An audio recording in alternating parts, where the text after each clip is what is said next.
시청자 여러분 안녕하십니까? 7월 6일 라이브 정책회의 3부를 시작합니다. 오늘 오전 청와대에서 서남권 반도체 클러스터 민관합동 점검회의가 열렸습니다. 대통령이 직접 챙기는 반도체 클러스터 진행 상황을 점검합니다. 이재명 대통령이 오는 7일부터 나토 정상회의 참석과 몽골 국빈 방문길에 오릅니다. 하반기 국익을 견인할 정상외교 행보를 미리 따라가 봅니다. 국내 굴지의 유통업체 홈플러스가 회생 절차 폐지로 파산 위기에 직면했습니다. 수만 명의 근로자와 협력업체 피해를 최소화할 대책 잠시 후에 살펴보겠습니다. 자, 먼저 오늘의 정책 소식으로 문을 열겠습니다.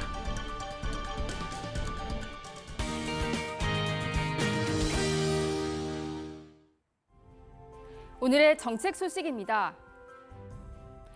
정부가 오늘 열린 메가 프로젝트 민관합동 점검회의에서 광주 군공항 부지에 호남 반도체 클러스터를 조성하기로 결정했다고 밝혔습니다. 강훈식 대통령 비서실장은 광주 군공항 지역은 평탄화 작업이 완료돼 부지 공사 기간을 최소화할 수 있고 물류 접근성도 우수하다며 부지 선정 이유를 설명했습니다. 이재명 대통령이 내일부터 나토 정상회의 참석과 몽골 국빈 방문을 위해 해외 순방길에 오릅니다. 정부는 나토 동맹국들과 방산 협력을 확대하고 핵심 광물을 보유한 몽골과 공급망 협력을 강화하는 계기가 될 것으로 내다봤습니다. 구윤철 부총리 겸 재정경제부 장관이 외환시장 24시간 개장 첫날을 맞아 원화의 글로벌 도약을 위한 출발점이라고 말했습니다. 구 부총리는 시간에 구애받지 않고 외환 거래가 가능해지면서 우리 자본시장과 원화 매력도가 높아질 것이라고 강조했습니다. 최희영 문화체육관광부 장관과 박지성 국제축구연맹 분과위원회 위원을 공동위원장으로 하는 K축구혁신위원회가 오늘 출범했습니다. 혁신위에서는 유소년 선수 육성, 첨단 기술 시스템 도입 등 한국 축구 경쟁력을 높이기 위한 과제들이 논의될 예정입니다. 오는 8일 오전 10시부터 영화 6,000원 할인권 약 205만 장이 배포됩니다. 할인권은 CGV, 롯데시네마, 메가박스 시네큐 홈페이지와 애플리케이션에서 사용할 수 있으며 영화관별로 온라인 회원 쿠폰함에 1인 2매씩 자동 지급됩니다. 지금까지 오늘의 정책 소식 전해드렸습니다. 네, 정부의 3대 메가 프로젝트 속도가 빨라지고 있습니다. 발표 일주일 만에 이재명 대통령이 청와대에서 서남권 반도체 클러스터 민관합동회의를 직접 주관하며 점검에 나섰는데요. 관련 내용 정구승 변호사 그리고 김연아 기자와 함께 살펴보겠습니다. 어서 오세요. 반갑습니다. 안녕하십니까? 네, 어서 오세요. 자, 이 대담에 앞서 민관합동 점검회의를 주관한 이재명 대통령의 모두 발언 먼저 들어보도록 하겠습니다. 중앙정부는 기업들이 오로지 투자 그리고 현장에서 일하는 데만 집중할 수 있도록 예상되는 걸림돌을 모두 예측하고 또 선제적으로 해결해 나가야 합니다. 특히 행정 절차가 문제인데 이 행정 절차 지연으로 투자 집행이 늦어지는 일이 절대로 있어서는 안 되겠습니다. 다시 한번 강조 말씀드립니다. 이 일은 이벤트가 아닙니다. 그리고 대한민국 국토 균형 발전을 위한 역사적 대전환점을 만드는 일입니다. 새로운 출발에 모두가 함께 힘을 모아주시길 바라고 정부는 할 수 있는 최대치를 할 것입니다. 네, 대통령이 이렇게 직접 나서서 세심하게 챙기는 걸 보면 이 서남권 반도체 클러스터의 성공이 그만큼 중요하다고 볼 수 있을 것 같습니다. 이재명 대통령의 이런 행보 좀 어떤 의미가 있다고 보시나요? 네, 이번 메가 프로젝트 같은 경우에는 과거 박정희 전 대통령의 경제개발 5개년 그리고 DJ 정부 때의 IT 산업 육성 다음으로 대한민국 도약에 필요한 어쨌든 특이점에 와 있다고 보입니다. 이러한 초격차를 위해서는 속도가 매우 중요한데 글로벌 경쟁 상황이 매우 치열하다 보니까 이 초격차를 위해서는 속도가 가장 중요하다고 생각합니다. 사이클이 다 지나고 나서 완공돼봐야 어차피 그 효과가 제한적일 수 있기 때문인데요. 이러한 속도전은 사실 행정가인 이재명 대통령이 과거 성남시장 때부터 보여준 시그니처이자 특기라고 보여집니다. 그렇기 때문에 서남권 선택은 경제적 이유, 즉 속도가 가장 중요하기 때문에 불가피한 선택이라고 보이고 실제로 용인 반도체 클러스터 같은 경우에는 토지 수용이나 이런 행정 절차 때문에 늦어지는 부분이 있는데 이 부분을 과감하게 건너뛸 수 있게 하도록 지금 조치를 취하고 있는 게 아닌가 싶습니다. 네, 그러니까 선점하는 게 중요하다 보니까 대통령이 직접 나서서 좀 해결하려고 신속하게 움직이는 모습이 보이는 것 같습니다. 자, 이재명 대통령 오늘 이 민관 합동 점검회의에서 정부 프로젝트 추진 의지를 또 직접 밝히고 진행 상황을 직접 챙겼습니다. 어떤 논의가 좀 구체적으로 오갔나요? 네, 이 호남권 반도체 클러스터가 들어설 곳이 결정이 됐거든요. 네. 광주 군공항 부지에 조성이 됩니다. 강훈식 대통령 비서실장은 오늘 청와대에서 브리핑을 열고 이재명 대통령 주재로 열린 메가 프로젝트 민관 합동 점검 회의에서 이같이 뜻을 모았다 이렇게 소개를 했고요. 네. 정부는 관계부처 협의를 거쳐서 조속히 후보지 선정 절차를 마무리할 것이다 이렇게 밝혔습니다. 강 실장은 기업들은 호남권 입지 후보지 가운데 광주 군공항이 가장 적합한 부지라는 의견을 제시했다면서 광주 군공항 지역의 경우 약 250만 평 규모의 부지로 확보할 수 있는데 그 공항 특성상 이미 평탄화가 완료돼 있어서 부지 공사 기간을 최소화할 수 있다는 장점이 있다 이렇게 설명했습니다. 또 광주 도심과 KTX역도 인접해 있어서 인력 확보와 정주 여건 측면에서도 강점이 있고 도로와 공항, 항만 등과 연계한 물류 접근성도 우수한 것으로 검토됐다고 말했습니다. 아울러 3대 메가 프로젝트의 신속한 추진을 위해서 당분간 오늘처럼 대통령이 주재하는 민관 합동 점검회의를 매달 개최하기로 했다고 또 전했습니다. 강 실장은 반도체 클러스터뿐 아니라 지역별로 3대 메가 프로젝트 핵심 과제 추진 상황을 하나하나 점검하기로 했다 이렇게 밝혔습니다. 네. 특히 이 대통령이 청와대에 전담기구를 두고 직접 챙기기로 한 만큼 중량감 있는 인사를 임명해서 메가 프로젝트 전반에 걸친 과제별 진도를 점검하고 부처별 이견 조정 등을 맡길 것이다 이렇게 설명했습니다. 네, 그러니까 구체적으로 좀 정확한 입지 장소가 조금 정해진 것 같습니다. 네. 정부가 또 이번에 이 기반 시설 비용을 또 최대 100% 지원하고 산단 조성 기간도 최대 이제 5년 정도 줄인다고 밝혔고 또 그리고 기업과 근로자를 모두 겨냥한 세제, 지역 차등 세제까지 또 도입을 하기로 했습니다. 이런 부분들이 아무래도 이제 기업의 대규모 투자를 끌어내는데 좀 효과가 있을 것 같은데 어떻게 보시나요, 변호사님? 사실 정부는 산업을 육성하기 위해 판만 까는 건데 네. 그 판이 많은 것을 좌우할 때가 있습니다. 이 특히 세제 혜택 같은 것이 굉장히 크게 작용할 네, 것으로 네. 보이는데요. 실제로 메이저리그나 NBA에서도 그 텍사스주 같은 경우는 주세가 없는 부분 때문에 같은 그 연봉을 받더라도 슈퍼스타들이 텍사스를 선호하는 경우가 있습니다.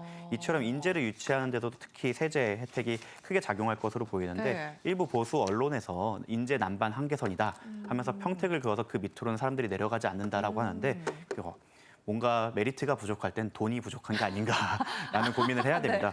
이렇게 네. 정부가 적극적으로 나서서 인프라를 지원하고 세제 혜택을 준다고 하면 특히나 반도체 인재들 같은 경우에는 고연봉자거든요. 고연봉자 같은 경우에는 저도 월급 주는 입장에서 그 세금이 엄청납니다. 특히 법인세나 그 고액연봉자한테 주는 세금에 대해서 정부가 지원을 하게 되면 네. 아까 좀 말씀드린 준비한 금액이 조금 더 크게 활용되는 그런 효과를 볼 수 있기 때문에 효과적인 정책이라고 생각됩니다. 그러니까 아무래도 좀 세제 혜택적인 입장에서는 근로자도 그렇고 기업하시는 분들 입장에서도 굉장히 좀 크게 와닿을 부분이라서 그 부분을 좀 구체적으로 더 짚어주신 것 같습니다. 자, 이런 정부의 이 파격적인 지원과 기업의 투자가 맞물려서 국가 균형 발전에 확실한 마중물이 되게 기대해 보도록 하겠습니다. 자, 오늘의 본격적인 주제 들어가 보도록 하겠습니다. 영상으로 먼저 확인해 보겠습니다. 이재명 대통령은 마크 루터 나토 사무총장의 초청으로 12월 7일부터 8일까지 튀르키예 앙카라에서 개최되는 2026년 나토 정상회의에 참석합니다.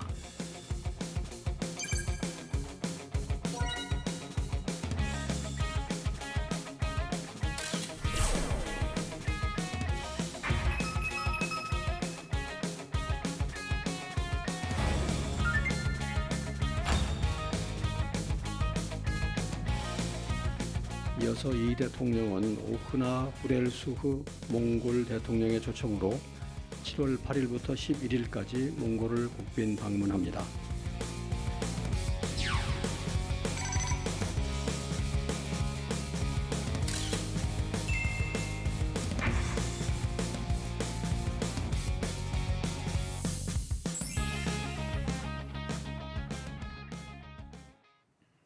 네, 이재명 대통령이 오는 7일부터 열리는 나토 정상회의 참석을 계기로 이 튀르키예 몽골 순방길을 오릅니다. 자, 이재명 대통령이 나토 참석, 이 취임 후에 기회는 있었는데 실제로 참석을 하게 된 건 이번이 처음이죠. 네, 이 대통령 순방 일정 7일부터 11일까지 이어지는데요. 네. 튀르키예에서 열리는 북대서양 조약기구 나토 정상회의에 참석하고 몽골 국빈 방문 일정도 소화합니다. 나토는 지난 2024년부터 아태 지역 국가들과의 협력을 강화하기 위해서 한국과 일본, 뉴질랜드, 호주 등 4개국 대표를 정상회의에 초청하고 있는데요. 이재명 대통령은 지난해에는 그 이스라엘의 이란 공습으로 인한 중동 정세 불확실성 네. 그리고 국내 현안 대응을 위해서 불참했었습니다. 올해 처음으로 나토 정상회의 참석하는데요. 7일 튀르키예 앙카라에 도착해서 마크 루터 나토 사무총장을 면담한 뒤 일본과 호주, 뉴질랜드 등 인태 지역 파트너국 이른바 IP4 국가 대표들과 소인수 회담을 합니다. 또 나토 정상회의 공식 행사 중의 하나인 나토 방산 포럼에 참석해서 공동의 가치, 더욱 강한 산업 기반을 주제로 한 기조 발언과 토론도 합니다. 이어서 에도안 튀르키예 대통령 내외가 주최하는 공식 환영 만찬에 참석합니다. 네. 마지막 날인 8일에는 방산 분야의 협력 수요가 있는 국가들을 대상으로 양자회담이 진행될 예정입니다. 네. 또 이 대통령은 곧바로 9일부터 11일까지 몽골을 국빈 방문하는데요. 9일 울란바타르에 도착해서 후레일수 대통령과 정상회담을 하고 양해각서 교환식 또 공동 언론 발표를 진행합니다. 네. 이후 양국 정부, 기업 인사가 참석해서 경제협력 방안을 논의하는 한 몽골 비즈니스 포럼에서 기조연설할 예정입니다. 네. 네, 이번 네. 네네. 또 10일에는 몽골에서 의료 활동을 펼치며 독립운동을 지원한 이태준 열사 기념관을 방문한 뒤 교민들과 오찬 간담회 진행하고요. 11일 후레일수 대통령과 함께 몽골 최대 명절인 나담 축제 개막식에 주빈으로 참석한다고 합니다. 이번 순방도 저번 순방 못지않게 일정이 굉장히 빡빡합니다. 이재명 대통령의 체력이 좋아야 될 촘촘하죠? 텐데 너무 촘촘해가지고 숨 차셨겠어요, 기자님 지금 브리핑하시느라. 네, 나토는 이런 유럽 중심의 안보 기구입니다. 근데 지리적으로 조금 멀리 있기 때문에 지리적 접점 좀 느슨한 편인데 그래서 이번에 G7에 이어서 나토 정상회의 참석을 하면서 외교 지평을 좀 넓히려는 노력이 있어 보입니다. 이번에 방문을 하면 좀 외교 안보적 실익 어떤 걸 좀 기대해 볼 수 있을까요? 일단 나토는 바르샤바 조약기구의 대항에서 서방에서 만들어진 군사동맹인데요. 네. 여기에 대한민국의 대통령이 참석한다는 것에 이제 밀리터리 덕후로서 굉장히 감회가 새로울 정도로 덕후시군요. 굉장히 네. 중요한 부분입니다. 왜냐하면 네. 나토의 표준이 된다는 것은 사실 서방 무기 체계의 표준이 된다는 뜻이라고 대표적인 예가 5.56mm 탄을 나토탄이라고 부를 정도로 그 무기 체계에 들어가게 되면 서방 전체에서 호환이 가능하다는 뜻이기도 네. 합니다. 지금 방산으로 핫한 우리나라의 경우에는 이 나토와의 협력을 강화한다고 하면 서방 전체에 거의 제가 알기로는 산업계의 거의 절반 이상을 차지하는 그 국가들에게 판매가 가능해지는 수출길이 열리는 거기도 하기 때문에 네. 지리적으로는 약간 멀지만 방산 부분에서는 가장 최대의 시장을 열 수 있다라고 볼 수 있을 것 같고요. 특히 안보 부분에서도 과거에는 대한민국은 동북아에 위치했다는 이유만으로 서방의 메인 국가들과의 관계를 개별적으로 맺어왔어야 되는데 이번에 나토에 합류는 아니지만 나토와 네. 협력함으로 인해서 안보 입주에서도 서방 전체와 한번 연결을 할 수 있는 기회가 되지 않을까 예상을 해봅니다. 네. 그리고 마지막으로 위상 부분도 있는데요. 네. 지금까지는 어떻게 보면 동북아라는 지역적 강호 정도로 분류되었다면 네. 이제 글로벌 리더로서 초청을 받아서 서방 전체의 판을 좌우하는 하나의 롤 플레이어가 되었다라고 보시면 될 것 같습니다. 이게 그 튀르키예에서 이제 바로 이제 나토 정상회의를 마치면 몽골로 또 이동을 하게 됩니다, 변호사님.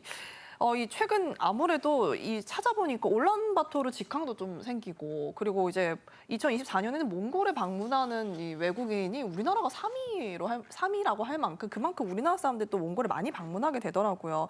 그만큼 좀 정서적으로 매우 친숙해진 나라인 것 같은데 이 대통령의 방문을 통해서 이번에 몽골과의 접점 좀 어떻게 넓혀갈 수 있을까요? 최근 인터넷에서 몽탄신도시라고 불릴 만큼 한국의 몽탄신도시요? 한국의 그 건설사들이 많이 투입이 돼서 그냥 사진으로 봤을 땐 여기가 한국인지 몽골인지 알 수 없을 정도로 한국식 정주 문화가 많이 도입된 게 몽골이고 네. 지금 거기에 대해서 중국이 착취적인 교역 관계를 갖고 있기 때문에 반중 정서가 굉장히 심합니다. 그래서 반사 이익으로 대한민국에 대한 호감도가 많이 올라가 있고 그로 인해서 K컬처에 대한 호감도도 많이 올라가 있는 상태에서 이렇게까지 대통령이 방문을 한다고 하면 그러한 교류가 더 활성화되지 않을까 예상을 합니다. 그리고 네. 외교적으로 봤을 때는 사실 몽골이 북핵에 대해서도 입장을 낼 수 있는 사안이기 때문에 우리가 어떻게 보면 위험을 해지할 수 있는 하나의 키가 될 수도 있을 뿐만 아니라 네네네. 그 몽골 입장에서는 사실 국경이 러시아와 중국밖에 없어요. 그 다른 국경이 모습이 굉장히 인위적으로 기어져 있어서 소통할 수 있는 국가가 제한적인데 네. 대한민국과 이렇게 어떻게 보면 동북아에 별로 떠오르고 있는 대한민국과 소통함으로써 하나의 니즈를 저희에게 충족할 수 있는 관계가 되기 때문에 서로 윈윈의 관계가 되지 않을까 싶습니다. 마지막으로 몽골에는 우리가 필요로 하는 우리 산업에 필요한 수많은 희귀 자원들이 있기 때문에 물론 중국을 통해서 대량으로 들어오기 위해서는 기차를 통해 중국을 통해 들어와야 되지만 항공 운송이 가능한 희귀 작물이거나 고가의 광물 같은 경우에는 직접 수입할 수 있는 길이 열리기 때문에 대한민국으로서도 굉장히 이익이 크다고 할 것입니다. 몽골을 통해 또 희귀 자원을 들여올 수도 있고 북한과의 관계에도 좀 긍정적인 영향을 줄 수 있겠다라고 짚어주셨습니다. 이 대통령의 이 튀르키예 몽골 순방의 주요 행보는 매일 이 시간 놓치지 않고 소개해드리도록 하겠습니다. 다음 주제로 넘어가 보도록 하겠습니다. 화면으로 먼저 만나보시죠.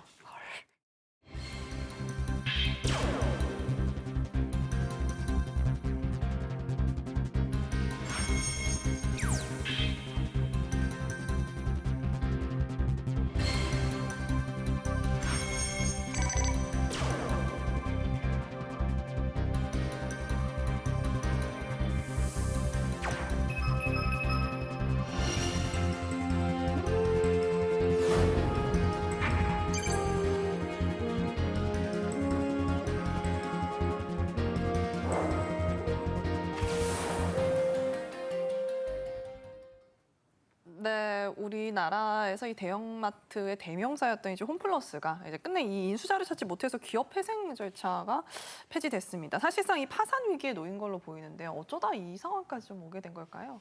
네, 이 서울 회생법원이 지난 3일 홈플러스 회생 절차 폐지 결정 내렸습니다.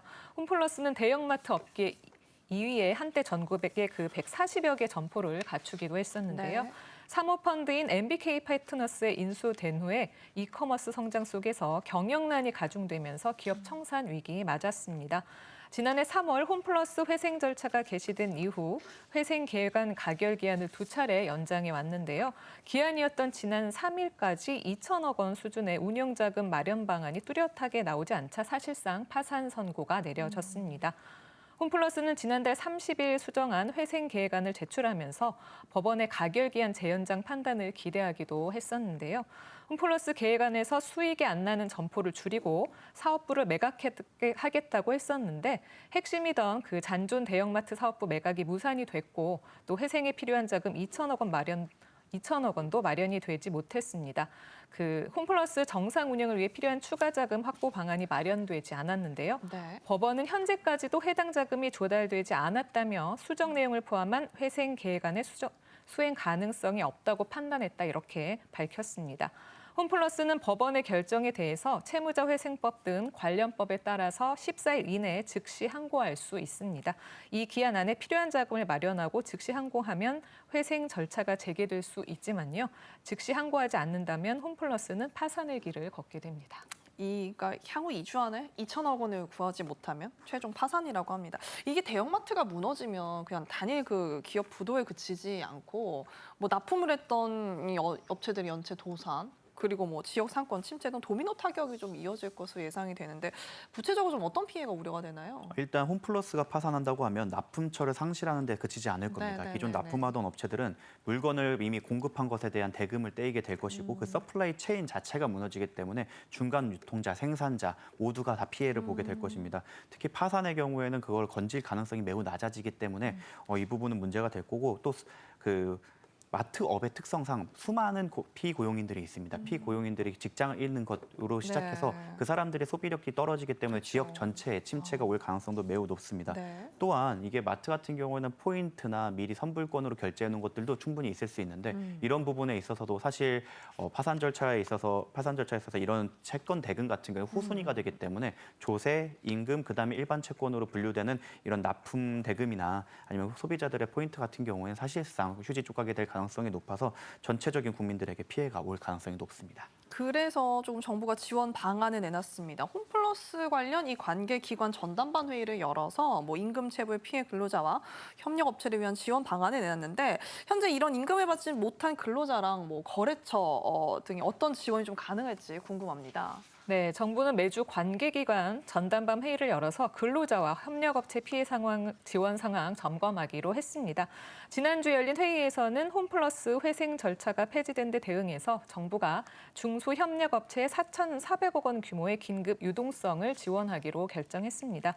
구체적으로 보면 홈플러스를 주요 거래처로 하는 중소협력업체에 긴급 경영안정자금 900억 원, 신용보증기금, 기술보증기금, 또 특례보증 3,500억 원 등 총 4,400억 원 규모의 긴급 유동성을 지원합니다. 특히 소상공인은 지원 한도를 기존 7천만 원에서 1억 원까지 확대하고요. 적용 금리는 0.5%포인트 내려줍니다. 이와 함께 이미 은행권으로부터 상환 유예와 만기 연장을 받은 업체에 대해서 은행권과 협조해서 추가적인 상환 유예와 만기 연장을 추진하기로 했습니다. 또 홈플러스 근로자들에 대한 생계 안정도 적극 지원합니다.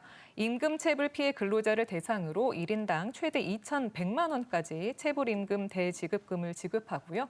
또 1인당 1,000만 원까지 연 1.5%의 저금리 융자를 지원합니다. 폐점과 임금 체불 등으로 실직하게 된 근로자에겐 실업급여로 퇴직 전 3개월 평균 임금의 60%를 지급합니다. 또 재취업을 원하는 구직자를 위해서는 취업 역량 강화 프로그램 등 맞춤형 지원 서비스도 제공하기로 했습니다. 그러니까 정부가 약 4,400억 원 정도의 긴급 지원 대책을 좀 내놨는데 그럼에도 불구하고 이 완벽한 해결은 불가능해 보입니다. 지금 자금을 안 주고 있는 MBK나 이 메리츠 같은 이 원인 제공자들에게 좀 책임을 물을 수 있는 방안이 있을까요? 사실 형사적으로는 횡령 배임 이슈가 있는 게 아니라면 경영 책임을 묻기는 어렵습니다. 물론 이런 약탈적 M&A에 대해서 네. 문제 제기가 없었던 건 아닌데요. 지금 현행 법령 제도상에서는 소위 말하는 먹튀, M&A 후 그 자산 가치가 있던 것들을 판매하고 다시 빠져나오는 파산을 시키는 이런 M&A를 막을 방법이 없기 때문에 이거는 입법부에서 여기에 대한 제한을 꼼꼼하게 할 수 있는 제도를 새로 만들어야 되지 않을까 싶습니다. 지금 정부가 제공하는 4,400억 같은 경우에는 사실 엄발의 오줌 누기에 가깝다. 그러니까 현상을 좀 방을 뿐이지 본질적인 해결책이 되지 않기 때문에 이거에 대해서는 자본시장법이나 아니면 그 먹튀 방지를 위한 법령을 조금 제정을 해서 막아야 되지 않나 싶고요. 체불임금 같은 경우에는 대지급금도 지원이 되지만 사실 네. 파산 절차가 진행된 다음에도 거의 조세 다음으로 2순위 채권으로서 빠르게 지급이 가능하기 때문에 너무 공포에 사로잡힐 필요는 없다라고 말씀드리고 싶습니다. 네, 수만 명의 근로자와 또 소상공인의 생계가 걸린 만큼 피해를 최소화할 수 있는 실효성 있는 대책이 적시에 마련될 수 있기를 바라보도록 하겠습니다. 자, 지금까지 정구승 변호사, 김연아 기자와 함께했습니다. 오늘 말씀 고맙습니다. 감사합니다. 네, 오늘부터 매주 월요일 경제인문사회연구회와 정부 출연기관 그리고 KTV가 함께하는 정책 수다가 진행됩니다. 세종 스튜디오 연결해 자세히 살펴보도록 하겠습니다.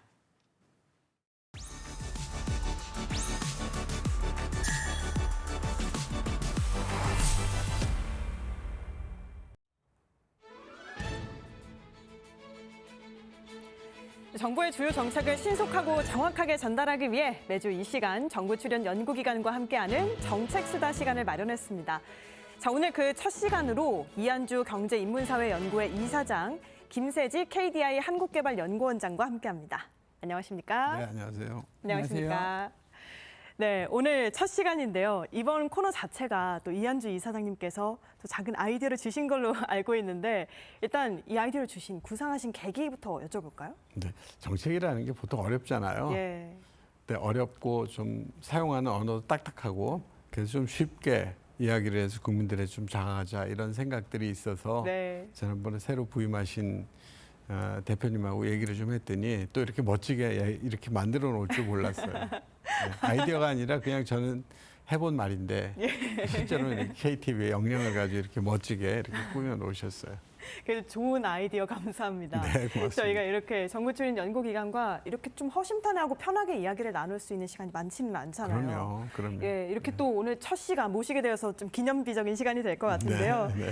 자, 김세직 원장님, 이제 취임하신 지 한 5개월 정도 지나서 한참 바쁘실 텐데 이 KDI에 대해서 많이들 아시겠지만 좀 모르시는 분들을 위해서 간단하게 설명을 해드리자면 우리의 경제 건강 상태를 진단하고 또 경제 방향을 제시하는 곳이 또 아니겠습니까? 예, 맞습니다. KDI 밖에서 보는 것과 안에서 보는 것과 좀 경제를 바라보는 시각도 달라지셨을 것 같은데요. 아, 예, 제가 교수하면서 밖에서 KDI를 볼 때는 이제 네. 기본적으로 전 진짜 성장을 위한 혁신 방안들을 이제 이론적으로 논증하는 것을 이제 밖에서 하다가 이제 K대회 원장이 되면서 이제 안으로 들어와서 이제 제가 해야 되는 게 이론에 머무르면 안 되고 이제 실천을 해야 될 이런 그런 사명과 이제 책무가 생겼고요. 예. 그래서 이제 취임하자부터 다양한 혁신 방안들을 KDI 내에서부터 한번 실행하고자 지금 노력을 해오고 있습니다. 근데 막상 안에 들어와서 보니까 예. 이 혁신을 실천한다는 게 생각보다 쉽지는 않은 것 같습니다. 정말 어렵죠. 예. 그래서 그 국민들 그다음에 구성원들을 설득을 해야 되고 또 예산을 따야 되고 등등 어려운 일이 많습니다. 그렇지만 그 우리 경인사연 우리 이한주 이사장님처럼 이렇게 대한민국 진짜 성장과 혁신에 대해서 이심전심 이렇게 뜻을 같이 하시는 분들이 많이 도와주셔서 지금 열심히 하고 있습니다. 예. 네. 진짜 성장, 혁신 이렇게 방점을 찍어주셨는데 또 바로 앞에 계시는 이사장님께서 든든한 동반자로 여러 번 꼽으셨더라고요. 그러면 또 앞으로 KDI에 대한 뭐 지원 어떻게 이루어지고 있는지 앞으로 또 어떻게 연대하실 계획인지도 궁금한데요. 네, KDI는 1972년에 설립한 조직이에요. 예. 그 전까지 한국 경제 어떻게 설계할까 이런 고민들을 대부분 외국인 학자들한테 의지를 했었어요. 네네. 그러다가 아니 우리나라 사람들 다 똑똑하고 공부도 열심히 하는데 우리 박사님들을 좀 모아서 우리가 공부하자, 우리가 연구하자 이래서 만든 기관이거든요. 그래서 네. 사실은 굉장히 많은 기여를 했죠. KDI가 한국이 어떻게 경제 개발을 해야 되고 하느냐 하는 것들이죠. 오늘날 우리가 선진국으로 불리워질 수 있을 정도까지 올라간 데는 뭐 국민들이 뒷받침이 절대적이었지만 네. KDI도 거기에서 한 역할을 했다라고 하는 건 명확하고 분명한 그런 사실들이에요. 그래서 굉장히 열심히 해오셨는데 이제 우리 사회가 막 이제 발전했잖아요. 뭐 예. 외국 그동안에 외국과의 관계도 발전했고 교육도 하고 뭐 굉장히 발전했기 때문에 이런 것들이 조금 더 전문적이고 세분화된 이런 연구들이 좀 필요한 거가 됐던 거예요. 그래서 어느덧 KDI로부터 시작했던 국가 연구기관이 어느덧 흘러 지금 26개 연구기관으로 네. 굉장히 많은 부분들로 이제 변했어요. 그렇죠? 예. 그래서 어느 것 하나 중요하지 않은 건 없지만 여전히 KDI는 그 처음부터 그 위상과 중요성은 여전히 없어지지 않고 계속 남아 있을 겁니다. 그런 점에서 조금 더 모든 연구기관의 마청으로서 KDI가 잘 될 수 있도록 제가 열심히 챙겨보겠습니다. 네, 말씀 들어보니까 지난번에 이한주 이사장님께서는 반장 역할을 하고 있다라고 설명해 주셨는데 이제는 한 가정이고 또 맏형 역할을 하고 계시네요. 또 KDI 원장님께 자 그렇다면 이 상황에서 예. 최근에 한국 경제 정책, 경제 상황을 진단했을 때 좀 안타까운 얘기도 하셨습니다. 우리 경제 성장률이 5년마다 1%포인트씩 내려간다. 장기 성장률이 0%대 진입할 수 있다. 이런 이야기를 해주셨는데요. 그럼 지금까지는 약간의 미봉책은 또 가짜 성장일 수 있다고도 언급을 하셨는데 어떻게 상황을 진단하고 계신지요? 예, 지금 말씀해 주신 것처럼 한국 경제의 진짜 성장 능력을 나타내는 장기 성장률이 있는데요. 네. 이게 지난 30년간 5년에 1%포인트씩 또박또박 하락했습니다. 그래서 30년 하락하다 보니까 이제 지금 추세적으로 0%에 지금 진입을 하는 상황이 돼버렸어요. 네. 그래서 지금 대한민국 이게 어떻게 보면 경제의 절대절명의 과제는 이렇게 0%대까지 떨어진 장기 성장률을 추세를 반전시켜서 3%, 4%대로 이제 올리는 게 그게 이제 어떻게 보면 대한민국 경제의 가장 중요한 과제다 이렇게 생각되고 그걸 이제 우리는 진짜 성장이라고 부르는데요. 네. 그래서 우리 새 정부도 우리 이한주 이사장님께서 주도하셔서 진짜 성장을 이제 새 정부의 목표로 잡으시고 그 다음에 기술 주도 성장, 그 다음에 모두의 성장, 공정한 성장을 3대 전략으로 제시하셨습니다. 그래서 이 장기 성장률을 증가시키는 진짜 성장을 하는 게 정말 중요한데요. 이 진짜 성장을 하기 위해서는 말씀하신 대로 정말 당장 경제의 판을 바꿔야 한다고 생각합니다. 네. 특히 이제 무엇보다도 이제 나라의 경제 시스템을 모방형 경제 체제에서 창조형 경제 체제로 대전환을 하는 게 너무나 시급한 과제다 이렇게 생각됩니다. 네, 모방형에서 창조형 이 이야기 또 이한주 이사장님께서도 여러 차례 해주셨잖아요. 이제는 우리가 모방하는 걸 넘어서 우리가 만들어야 된다고 언급을 해주셨는데 또 진짜 성장 3대 전략도 직접 설계를 하신 만큼 자세히 풀어서 설명해 주시면 좋을 것 같아요. 이제 아까 말씀하신 이제 진짜 성장이라고 얘기하는 거는 우리가 이제 진짜 선진국으로 들어가는 지금 이제 시작했잖아요. 네. 그러니까 진짜 선진국으로 완전히 안착해서 국제사회에서 우리가 이미 선진국이고 많은 나라들의 리더이고 우리는 세상에 무언가 올 인류에게 무언가를 보여줘야 돼 이렇게 가야 되잖아요. 그러려면 이제 그 동안에 우리가 보고 배웠던 곳들이 열심히 따라왔는데 이제 더 이상 이제 보고 배울 때가 잘 없는 거예요, 사실은요. 그렇죠. 예. 근데 반도체만 하더라도 열심히 지금까지 우리 사실 82년도에 반도체를 시작하고 나서 지금까지 열심히 뭐 벨소리가 다 들려잖아요. 배우는데 온갖 눈물 팍팍 쏟아가면서 보고 뺏기고 이렇게 해왔는데 어느덧 우리가 더 이상 보고 뺏길 데가 없는 거죠. 예. 그러다 보니까 우리가 이제 새로운 걸 해내고 우리가 창조하고 이래야 되는 단계로 이젠 들어선 거는 명확한 것 같아요. 그죠? 네. 그래서 그런 단계에서 우리가 할 수 있는 것들이 어떤 것들이 있을까 하는 고민을 해야 되는데 저는 최근에 메가 프로젝트 같은 것도 그런 일환이라고 보시면 될 것 같아요. 지금까지는 우리가 들어보지도 못한 금액을 가지고 얘기를 해야 되잖아요. 그죠? 네. 우리 국민 예산이 700조가 조금 넘어요. GDP가 한 2,000조 정도 되고. 그런데 우리가 아무리 큰 프로젝트를 하더라도 1조면 어마어마하게 큰 단위였거든요. 그동안에 정부 프로젝트가. 근데 한 3, 4조 그러면 헉 소리가 나는 거예요. 네. 2,000조 이러니까 기합물 하잖아요. 이게 이제 우리가 가야 되는 길들이 지금 이런 상황이 벌어졌다는 거잖아요. 그래서 그리고 반도체라고 하는 것도 더 이상 뭐 누구 뺏겨가지고 2,000조 투자할 수 있겠어요? 그러니까 새로운 반도체를 네. 만들어내고 그다음에 AI를 만들어내고 피규어 AI를 만들어내고 그다음에 데이터 센터를 만들고 배터리를 만들고 이래야 되잖아요. 그런 점에서 본다면 이제 창조하고 선도하지 않으면 안 된다는 절박감. 네. 이게 우리 김세정 원장님 말씀하셨고 또 저희 국정 과제로 채택이 되었고 예. 대통령 몸소 실천하고 계시다. 이제 이런 생각인데 이제 다만 얘기가 조금 길어져서요. 다만 걱정이 좀 되는 거예요. 어떤 걱정이 좀? 예, 이렇게 하다 보면 예컨대 낙후되었고 네. 힘들고 이런 사람들은 계속 정체되어 있고 잘 나가는 데만 잘 나가지면 똑같은 국민인데 지금도 우리는 불균형을 넘어서 양극화되어 있는 네. 사회인데 양극화의 정도가 더 심해지지 않을까. 그러니까 우리는 지금 K자 붙이면 다 좋잖아요. 예.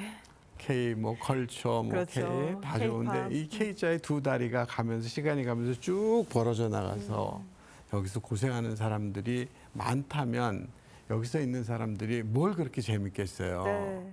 그래서 그런 것들을 방지하기 위해서라도 우리가 함께 가야 된다.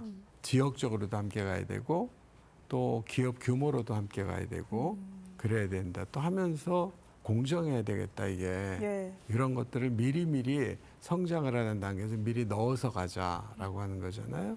그래서 이번에 이제 지역으로 그 우리 메가 프로젝트 지역에 대한 서울 수도권은 빠져 있잖아요. 네, 네. 지역으로 되어 있는데 가장 낙후되었다고 여겨지는 호남, 그다음에 부울경, 대구, 경북, 충청 이런 데로 이제 그 배치를 한 것도 그런 생각이고요. 근데 지금은 이렇게 나갔지만 나중에 그게 이제 계층별로도 또 얘기할 수 있을 것 같아요. 네. 시간이 지나면 그러니까 청소년이라든가 또는 중소기업이라든가 이런 쪽으로 더 해야 되고 그런 것들을 처음부터 내장하고 가자. 성장한 다음에 집어넣으면 늦다. 처음부터 여기로부터 시작하자라고 하는 것까지 포함된 그런 얘기. 이번에 국민들께서 메가 프로젝트를 보고 많이 놀라셨겠지만 예. 또 한편으로는 곰곰이 생각해 보면 여러 가지 생각을 너무나 많이 했던 그런 내용이다 하는 것도 아마 제 말을 통해서 이해하실 수 있을 거라 이렇게 생각을 해요. 네, 진짜 성장의 DNA를 아예 우리 안에 탑재하고 가기 위한 여러 가지 정책들 중 하나인 거네요. 그렇죠. 예. 자, 그럼 기술적으로는 사실 전반적으로 스케일업을 해야 되는 부분이고 이건 모두가 함께 가야 하는 것이다 맞아요. 이렇게 설명을 해주셨는데 그걸 위해서는 연구 개발 너무 중요합니다. 그렇죠.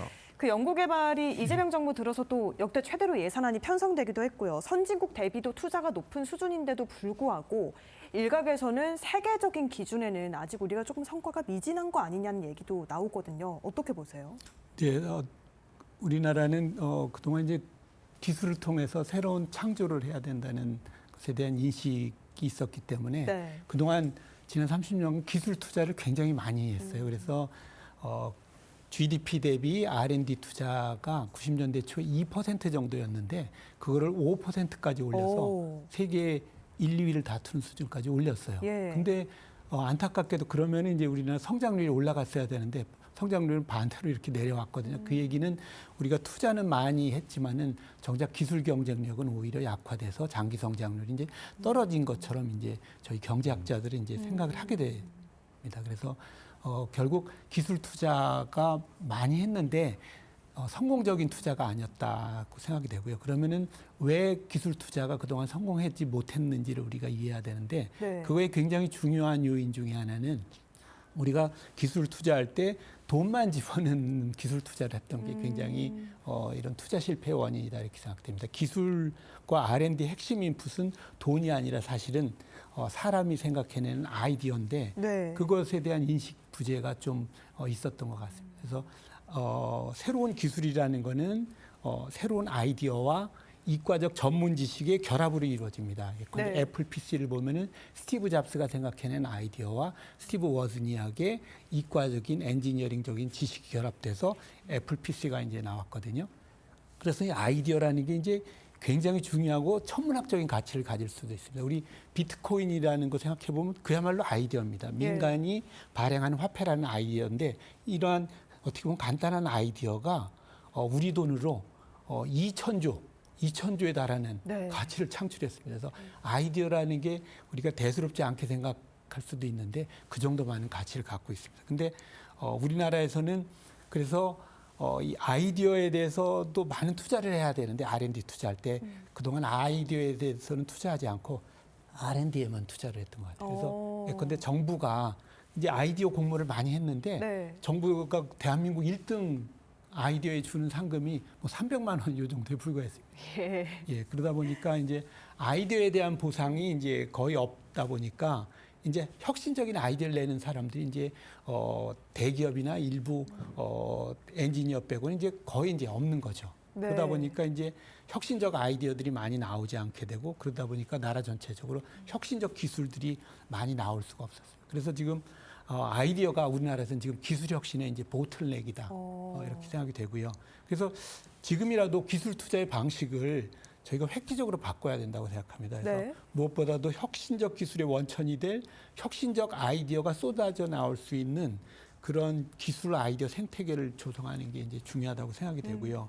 이를 위해 이제 정부가 나서서 네. 혁신적 아이디어에 대해서 충분한 보상을 해주는 재정 인센티브나 그다음에 아이디어 재산권 보장제도, 그다음에 이제 아이디어 생각하는 능력을 이제 그걸 이제 우리 창의력이라고도 부르죠. 그걸 키워주는 교육제도 도입, 이런 획기적인 제도 개혁이 굉장히 필요하다고 생각됩니다. 네. 이렇게 관점을 달리 생각해 보니까 굉장히 좀 인상 깊은데요. 지금까지 연구 개발 자체에는 투자했지만 이건 사실 방법인 거잖아요. 그 근원인 아이디어가 부족했다 이렇게 짚어주셨는데 이사장님 어떻게 보십니까? 패러다임을 그럼 어떻게 바꿀 수 있을까요? 이제 상호 이제 작용하는 거겠죠. 네. 이제 아까 좋은 말씀해 주셨는데 이제 이과적인 기술, 해결책 이런 것과 문과적인 아이디어. 근데 문과적이라고 하는 건 뭐 문과를 다녀야 된다는 건 아니고 보통 국민들의 아이디어 생각과 이제 결합이 돼야 된다는 거잖아요. 그렇죠. 그래서 지금 예컨대 세계적인 대기업을 만들어가는 일론 머스크도 생각해보면 화성에서 사람을 좀 살게 하고 싶어. 네. 이런 생각들이잖아요. 그다음에 매연 안 나오는 자동차 좀 만들고 싶어. 이런 것들이잖아요. 예. 물론 이제 그거를 기술적으로 치밀하게 뒷받침하는 노력들이 있지 않으면 안 되는 거잖아요. 그러니까 R&D도 중요하고 아이디어도 중요한데 R&D로만 가서는 사람들에게 상상을 주고 우리 사회가 가는 방향을 쉽고 직관적으로 이해시키고 하는데 조금 어려움이 있을 수 있다 하는 거잖아요. 네. 그래서 그런 부분을 이제 결합시켜야 된다라고 하는 점에서는 굉장히 훌륭한 말씀이라고 생각해요. 우리가 너무 수학 문제들만 풀다가 수학 왜 하는지 이런 거 놓치면 안 되잖아요. 예. 그래서 그런 것도 함께 해야 된다 이런 말씀이시죠. 그래서 예컨대 정부가 되었던 혹은 민간 기업이 되었던 혹은 일반 국민들이 되었던 이런 국민들의 대중시, 집단 지성을 좀 모아내 보자라고 하는 거라고 생각합니다. 네. 두 분의 말씀을 좀 들어보니까 확실히 생각하지 못했던 부분이 좀 떠오르기는 합니다. 지금 어떻게 보면 문이과로 뭐 나뉠 필요는 없겠지만 아이디어를 당장 내라고 한다면 많은 국민들이 참여하겠지만 그래도 문과적인 성향이 요즘엔 또 더 많이 줄어들고 연구 개발은 더 각광받는데 한편으로는 어떻게 또 상상력을 발휘해야 되는 거잖아요. 경직된 사고방식, 어떤 교육이 또 영향을 주진 않았을까 싶긴 한데요. 이 부분을 좀 바꿀 수는 없을까요?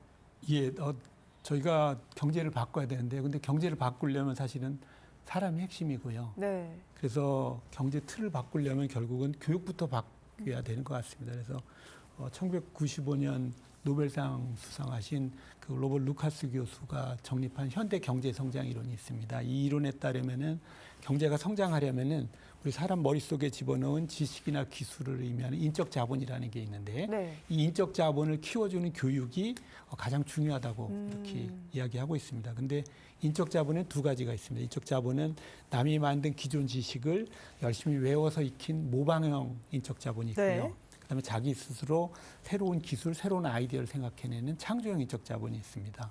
근데 이 중 모방형 인적 자본은 AI 시대가 도래하면서 거의 지금 무용지물화되고 있어요. 그래서 모방형 지식만 달달 외워 우리 속에 머릿속에 집어넣으면 우리가 그냥 AI에 대체될 수밖에 없는 예, 그런 너무 상황입니다. 잘하죠. 예, 예. 예. 근데 안타깝게도 지금 우리 아이들은 학교에서 학원에서 지금 과거처럼 모방형 지식만 지금 달달 외우고 있는 게 지금 안타깝고요. 네. 그래서 AI 시대 살아남기 위해서는 지식을 갖고 AI와 경쟁하면 절대 안 됩니다. 아이디어를 갖고 AI를 활용해야 됩니다. 그래서 이제 개인이건 기업이건 누구나 창의적 아이디어만 있으면 AI를 이용해서 혁신적인 아이디어 아웃풋을 만들고 그걸로 이제 커다란 경제적 가치를 이제 창출할 수 있는 그런 시대가 도래했습니다. 그래서 이제는 정말 교육에 있어서 남이 만든 지식 외우고 모방하는 교육이 아니라 새로운 아이디어 생각해내는 능력, 창의력, 창조형 인적 자본을 키우는 교육으로 환골탈태해야 될 것 같고요. 그다음에 우리 입시도 네. 모든 국민들이 굉장히 뜨거운 감정이긴 한데 입시도 모방형 지식을 얼마나 외웠는지로 평가하는 정답 외우기 평가 입시에서 새로운 아이디어를 해내는 능력, 창의력을 얼마나 키웠는지를 평가하는 그런 창의력 평가 입시로 하루아침에 될 수는 없겠지만 네. 그 방향으로 우리가 교육 개혁을 해야 된다고 생각합니다. 네. 이제 AI와 공존해야 하는 시대이기 예. 때문에 결국에는 교육 개혁도 필요하다고 언급을 예. 해주셨는데요. 근데 당장에 AI와 함께 살아야 되는데 지금 뭐 회사 다니는 분들도 마찬가지고 구직자분들도 내가 어디서부터 어디까지 준비를 해야 할지 모르겠다고 막막해 하시는 분들도 많거든요. 이런 고용 노동 측면에서 국가적인 지원도 필요할 것 같은데요. 그러면 당연히 필요하죠. 그래서 AI를 준비하는 그 정부 프로젝트의 굉장히 많은 부분은 AI를 사람들이 어떻게 접근해서 어떻게 공부하고 그걸 자기 삶 현장에서 어떻게 활용할까라고 하는 거에 대한 그 프로그램들도 굉장히 많이 들어가 있습니다. 네. 아마 점점 그 부분이 좀 많아질 거예요. 아까 김세진 원장께서 말씀하시는 거를 조금 더 보충을 하자면 우리한테는 이런 사람도 필요해요. AI는 어떻게 만들었지? 그 AI를 조금 더 개량하려면 어떻게 해야 되지? 혹은 그 AI를 대체할 만한 새로운 뭔가가 있지 않을까? 이렇게 하는 굉장히 전문적이고 기술적인 거를 하는 사람도 필요해요. 네. 그게 이제 우리가 소버린 AI 이래가지고 하고 있는 그런 영역들에 지금 네이버도 좀 하고 있고 LG도 좀 하고 있고 또 실험실에서 기업들도 많이 하고 있지만 또 한편으로는 그 AI를 활용해서 예컨대 내가 얼마나 멋진 아나운서가 될 수 있을까? 그다음에 또 내가 얼마나 멋진 선생이 될 수 있을까? 또 내 회사에서 나는 얼마나 많은 생산성을 올릴 수 있을까? 이런 얘기를 할 수 있잖아요. 네. 그죠? 예컨대 KDI 박사님들이 챗 GPT를 그거를 만드는데 몰두할 수는 없잖아요. 그러면 이걸 활용해서 어떻게 하면 좀 더 훌륭한 연구를 만들어낼 수 있을까? 이런 측면들에서 본다면 왜 이거를 사용해야 되는지에 대한 생각이 있어야 될 거 아니에요. 저는 이제 일종의 그런 것들이 아이디어의 덩어리들 거다 이렇게 생각을 해요. 그런 점에서 지금 말씀하신 교육이라고 하는 게 굉장히 중요해서 지금 처음에 그 AI가 나왔을 때 학교나 뭐 초등학교, 초중고등학교나 대학에서 이거를 못 사용하게 만들 수 없을까 이런 고민들 사실 했었어요. 네, 했죠. 예. 예, 그 리포트 써와 그러면 딱 폼나는 리포트를 10분 만에 써가지고 제출해 버리면 안 되잖아요. 근데 지금은 그렇게 생각하는 교수님들이나 이 부분들이 다 없어졌어요. 열심히 해라. 대신 그거를 충분히 이해하고 네가 왜 그런 질문을 하는지에 대해 스스로 고민을 좀 해라. 이런 걸로 바뀌어가고 있는 거고 그런 거는 우리 사회가 교육이 변해야 되는데 변하는 바른 징조, 바른 방향 이런 것들은 좀 보여지는 거 아닌가 이렇게 생각이 들더라고요. 네. 이 사장님 말씀을 듣다 보니까 근원적으로 어떻게 보면 인간과 AI 중에 AI가 못하는 것이 인간만 할 수 있는 것이 바로 오해, 질문을 하는 거 아닌가 싶은 그러죠. 생각도 그러죠. 드는데요. 그러죠. 근원적으로 그러면 전 국민 아이디어 등록제 이 얘기를 사실 아까 전부터 여쭤보고 싶었는데 원장님께서 또 도입을 제안하셨잖아요. 안에 그 KDI 박사님을 대상으로 이미 시도를 하셨다고요? 어떠셨나요? 제가 진짜 성장을 위해 전 국민 아이디어 등록제라는 거를 제안을 책에서 신문 칼럼 등에서 했는데 지금 이제 한번 그거를 KDI 내에서 지금 실행을 해보고 있습니다. 그래서 이 전 국민 아이디어 등록제가 뭐냐면 국민 누구나 뭔가 혁신적 아이디어를 생각해내셨다면 이걸 갖고 돈을 벌고 명예도 얻게 되는 제도입니다. 그래서 구체적으로 우리 국민 누구나 새로운 아이디어를 내면 그걸 정부 전산 시스템에 등록을 해주고요. 그 아이디어 원작자의 이름을 붙여주는 겁니다. 그리고 일종의 아이디어 소유권을 그 원작자에게 부여해주고요.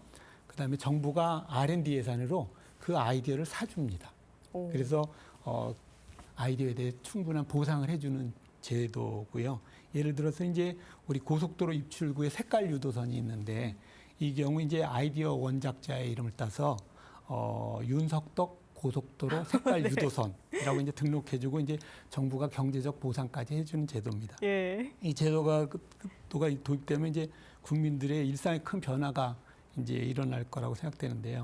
수많은 국민들이 아이디어를 내면서 소득을 올리는 아이디어 소득자로 이제 변할 거라고 생각되고요. 그래서 직장 AI의 등장으로 이제 직장을 잃은 근로자나 직장이 없는 이제 우리 젊은이들이 아이디어 소득자로 이제 변화하면서 이제 중요한 소득원으로 아이디어를 쓸 수 있게 되는 그런 시대가 이제 왔으면 하는 바람이고요. 이렇게 되면 이제 나라도 우리 전체도 이제 수많은 국민들로부터 이제 수많은 아이디어가 나오면 거기서부터 이제 수많은 기술이 이제 나오면서 그것을 우리가 성장을 빠른 성장을 하되 이게 양극화된 성장이 아니라 모든 전 국민들에 의한 성장, 일종의 모두에 의한 성장 이게 가능하다고 생각됩니다. 네. 마치 좀 세세적인 특허 같은 것을 이제 진짜 보상 체계로 아이디어 공모를 하겠다고 설명을 해주신 것 같은데 이 윤석덕 고속도로 색깔 유도선은 지금 시행되고 있는데 이분이 한국도로공사 직원이시더라고요. 훈장까지 받으셨던데요. 자기 이름이 걸리는 거라고 하면 정말 많은 국민들이 참여할 것 같은데요. 자, 이렇게 정책 아이디어 등록제 실험이 성공해서 국가 전체로 만약에 확장이 된다면 또 앞으로 대한민국 어떻게 바뀌게 될지 마지막으로 그 청사진 한번 여쭤볼게요. 생각만 해도 신나지 않아요? 저도 참여하고 싶습니다. 나이 어린 학생들로부터 시작해서 아주 연세가 많으신 경험이 많으신 분들까지 제가 해오고 싶었던 것들이 살면서 얼마나 많겠어요. 그렇죠. 근데 이게 어디다 대고 말해야 될지 그 말이 받아들여질지 이거 모르잖아요. 꾹꾹 눌러 참기도 하고 허공에다 대고 얘기하기도 하고 대나무 숲에 가서 이러고 얘기하기도 하고 이러는 것들을 이제 다 모아보자 하는 얘기죠. 다 모아봐서 그중에 정말 쓸모 있는 것들은 우리 사회가 그리고 시장이 이거를 판단하게 해주자라고 하는 거라서 이게 이제 시행할 때까지 상당한 정도의 어려움이 있을 거라고 보여져요. 그러나 모든 좋은 것들은 늘 어려움에서부터 시작해요. 그래서 그 어려움을 좀 극복하고 이런 제도가 잘 정착될 수 있도록 좋은 연구들을 좀 하고 그것들을 좀 저희들도 지원해서 할 수 있도록 준비하겠습니다. 네, 얼른 실현되면 좋겠는데요. 네. 네, 많은 분들이 좀 기대하고 계실 것 같은데. 네. 자, 저희가 좀 다시 약간 좀 어려운 문제로 돌아와서 사실 앞서 이야기해 주신 원장님께서 얘기해 주신 이 성장률 추락은 결국에는 청년 문제와도 좀 직결된 것이 아니겠습니까? 어떻게 보면 청년들이 구직이 힘들어져서 점점 뭐 출산이나 결혼을 기피하게 되고 이게 악순환이 될 수가 있는데 이 K자 양극화를 해결할 해법 뭐라고 보십니까? 예. 성장률 추락은 진짜 우리 청년들의 저출산의 원인이기까지 한데요. 그래서 그 저출산의 굉장히 또 한 가지 안타까운 점은 이게 양극화된다는 겁니다. 네. 그래서 이런 문제들을 우리가 해결해야 되는데 그래서 결국 양극화에 대한 해법을 우리가 찾아야 되는데 제 생각에 이제 양극화에 대한 근본적인 해법은 결국 부모 경제력 관계없이 모든 젊은이들의 소득 창출 능력을 키워주는 게 이제 가장 중요한 양극화 해법이다 이렇게 생각이 되고요. 특히 이제 이 AI 시대에 소득 창출 능력을 키워주기 위해서는 결국 이제 교육 개혁이 이루어져야 한다 이렇게 네. 생각이 되고요. 그 다음에 저희가 이제 대학 입시가 대한민국에서는 이 교육 양극화를 통해서 양극화가 이제 세습되게 하는 그런 메커니즘으로 작동하는데 그래서 대학 입시를 좀 개혁해서 부모 경제력의 영향을 최소화하는 공정 경제 입시 제도를 도입하는 방안을 좀 우리가 함께 고민을 좀 해봤으면 좋겠다 이렇게 생각이 됩니다. 예컨대 제가 이제 수년 전 제안한 비례 경쟁 선발제라는 게 있는데 이건 네. 뭐냐면은 학생들을 2단계에 걸쳐 선발하는 제도입니다. 그래서 첫 단계, 1단계에서는 같은 학교, 같은 지역 학생들끼리만 경쟁을 시킵니다. 네. 그래서 사실 지역별로 부모 경제력이 굉장히 많이 차이 나는데 그걸 이제 없애서 가능한 이제 공정한 경쟁을 하는 방법이라고 생각되고요. 근데 그걸로 끝나는 게 아니라 그렇게 해서 1단계에서 선발된 학생들을 이번엔 전부 한꺼번에 모아서 한 번에 그다음에 다시 한번 경쟁을 통해 선발합니다. 이렇게 하면 이제 역차별 문제도 해결하고요. 가장 효율적인 선발을 가능하게 해줍니다. 그래서 이런 아이디어 포함해서 우리가 그 공정 경쟁 입시 제도를 이렇게 수립하기 위해서 우리가 다양한 고민을 지금 해야 될 때가 아닌가 이렇게 생각이 됩니다. 네, 좀 다소 파격적인 입시 제도긴 하지만 그래도 분명히 아이디어의 하나로서의 가치가 정말 있는 것 같은데요. 생각해 볼 만한 문제인 것 같습니다. 결국에는 세습적인 양극화를 좀 타파하기 위해서는 교육부터 시작을 해야 하는데 어떻게 보십니까, 이사장님? 예, 아이디어 관련된 연구를 많이 하셨고 또 좋은 아이디어도 많으시잖아요. 그래서 저 굉장히 훌륭하게 생각하시고 또 한편은 이제 제가 생각하는 거는 사회 전체를 크게 보았을 때 어떤 구조로 만들어 갔느냐 하는 게 굉장히 중요해요. 네. 크게 보았을 때 이제 우리가 시장을 중심으로 해서 경제 생활을 하잖아요. 예.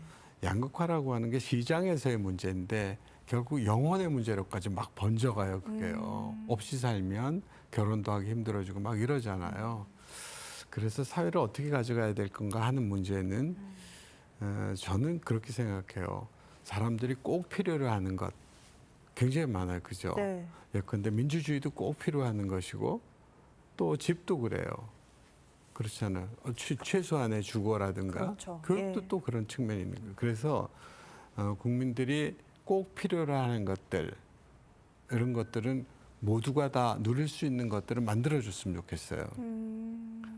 예컨대 교육을 얘기할 때도 학습을 받고자 하는 자가 있다면 학습을 받는 자에게 정부가 학습에 대응할 수 있는 권리를 기회를 부여해 줄 수 있고 그다음에 우리 이 정부에는 94년부터 김대중 대통령 때 97년에 김대중 대통령 때 만들었던 법이 하나 있어 국민 기초생활보장제도. 네. 그게 뭐냐면 아무리 힘들어도 이 정도 이상은 살 수 있도록 해줄게라고 하는 거예요.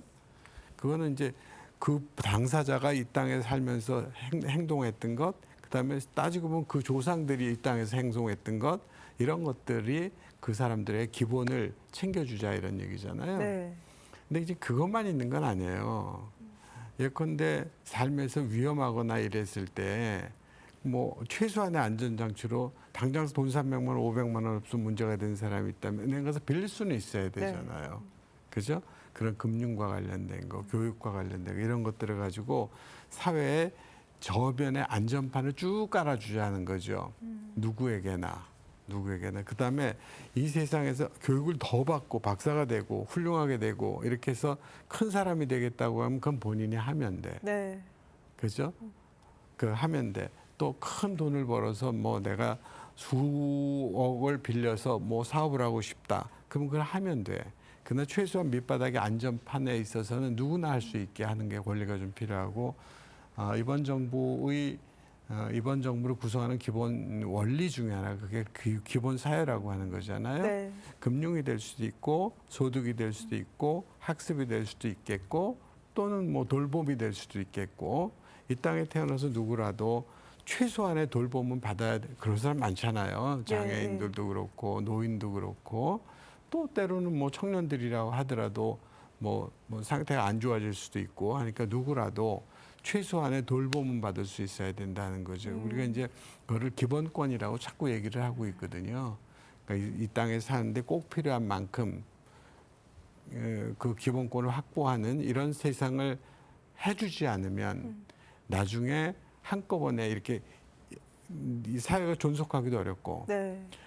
예, 근데 아무리 기능이 없는 사람이라 하더라도 남들만큼 혹은 남들보다 나을 수 있는 기능이 있을 수 있거든요. 예. 그 기능을 잘 발휘하게 해주면 다른 기능 부족하다고 해서 구박할 게 아니라 그 기능을 잘 살려주면 또 더 좋은 이 사회에 긍정적인 영향을 미칠 수 있잖아요. 네. 근데 크게 얘기를 했을 때 그걸 이제 개인의 역량이라고 얘기해 준다면 역량을 보존하고 역량을 좀 키워주고 하는 것들을 우리 사회가 지금부터 준비를 해줘야 된다. 그러니까 K자가 이렇게 있으면 네. K자 이렇게 올라가는 사람은 박수 막 쳐주게. 예. 그다음에 이렇게 가는 사람이 이때도 받쳐가지고 더 이상 못 가게 만들기. 그래서 말하자면 이렇게 된 K자가 아니라 네. 이렇게 되는 K자로 만들어주기. 이런 게 우리 사회가 나아가야 될 모습이 아닌가 이렇게 생각해요. 예. 대통령께서 이번 국정을 한 1년 동안 해오시면서 정점으로 보여주셨던 것 중에 하나가 이번에 메가 프로젝트잖아요. 네. 그런데 또 국민들 눈에는 아직 좀 덜 보이고 하겠지만 기본사회위원회 같은 것도 만들어서 하고 그런 와중에 이제 농촌 기본사회라든가 기본소득이라든가 이런 것도 하고 계시잖아요. 네. 그것도 함께 가야 되고 해야 된다는 게 이렇게 하면 폼나죠. 번쩍번쩍하고 폼나지만 덜 폼난다 하더라도 이렇게 만들어가는 밑에서 받쳐주는 이런 역할을 우리가 꼭 해야 될 거다 이런 생각들을 해야 됩니다. 그러려면 이제 많은 아이디어가 필요할 거예요. 아이디어는 만들어주시고 평가하시고. 예. 자, 오늘 이렇게 저희가 뭐 경제 정책부터 시작해서 나중에는 네. 대한민국이 앞으로 어떻게 나아가야 하는지 제가 이사장님 말씀 들어보니까 결국에는 모든 국민의 마음을 다치지 않게, 영혼을 다치지 않게 하는 방향으로 나아가야 한다. 그럼 결국 정부와 정책이 왜 필요한지 그 질문까지도 나아가는 그런 시간이었는데요. 자, 이렇게 매주 정부 출연 연구기관과 함께 주요 정책을 정확하게 풀어보는 정책수다. 오늘 첫 시간은 이걸로 마무리하겠습니다. 다음에도 더 명쾌한 해법으로 찾아뵙겠습니다. 지금까지 이한주 경제인문사회연구회 이사장, 김세지 KDI 원장과 이야기 나눴습니다. 오늘 말씀 고맙습니다. 네, 고맙습니다. 예, 감사합니다. 고맙습니다.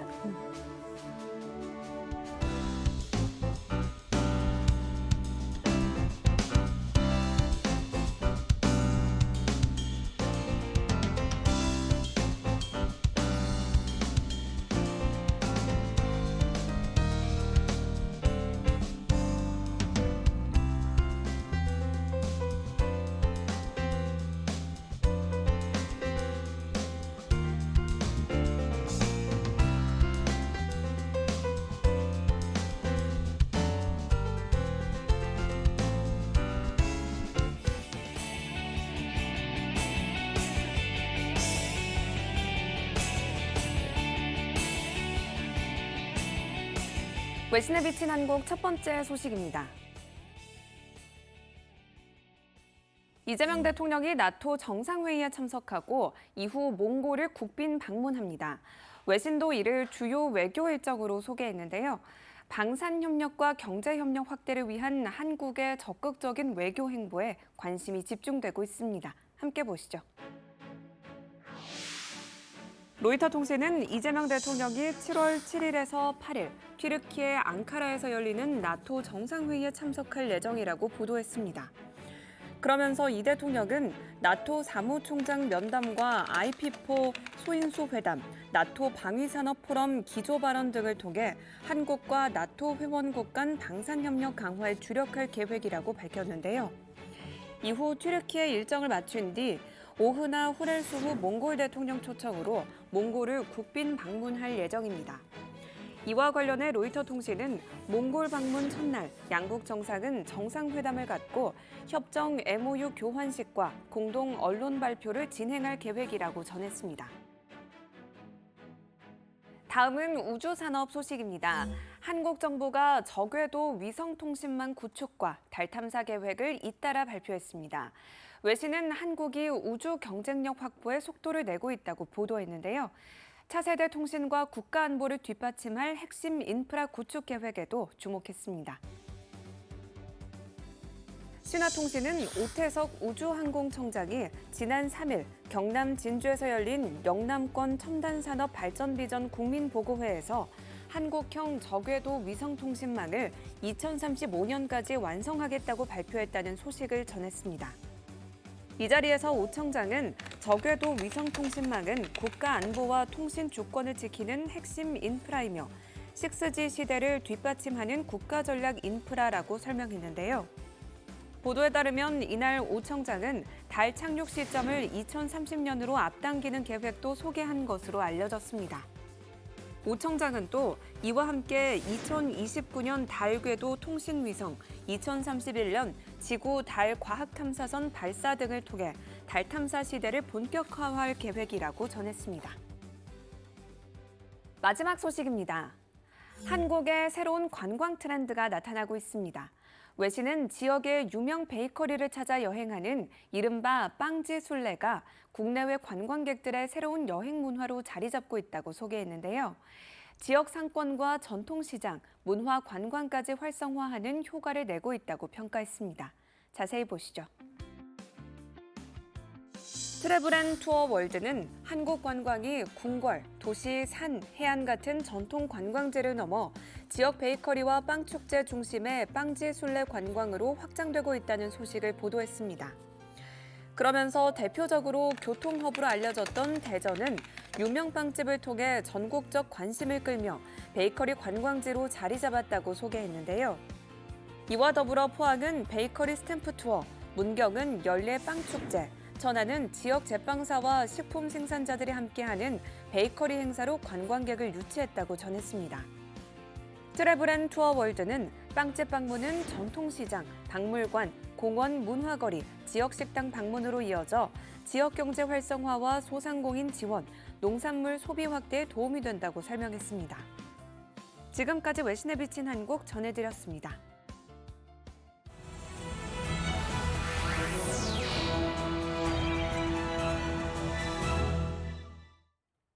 국정을 더 촘촘히 살펴봅니다. 보도자료 브리핑입니다. 한국 축구의 체질을 개선하기 위해 K축구혁신위원회가 출범했습니다. 최희영 문체부 장관과 박지성 피파 분과위원회 위원이 공동위원장을 맡았는데요. 최근 북중미 월드컵을 계기로 한국 축구 혁신을 바라는 목소리가 커지면서 이에 부응하기 위해서 마련된 기구입니다.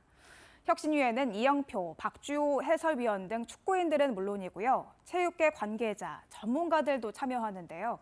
이들은 K축구 거버넌스 개선 등 주요 과제를 논의할 예정입니다. 한층 더 안전한 K항공을 위해 민군이 손을 잡았습니다. 우선 국토부와 방위사업청이 새로운 항공기 개발에 필요한 인증 분야 협력을 시작하는데요. 관련 기술을 공유하고 항공기 개발 과정의 공동 인증에도 나섭니다. 또 국토부와 육군, 산림청 등은 수료원의 안전관리를 위한 업무 협약도 체결했는데요. 정부는 긴급 상황에서 관련 기관들이 신속하게 대응할 수 있도록 매뉴얼도 마련할 계획입니다. 체감 온도가 높아지면 장암 위험도 커진다는 질병관리청의 분석 결과가 나왔습니다. 폭염 중대 경보의 기준인 38도가 되면 사망 위험이 1.16배 증가하는 것으로 확인됐는데요.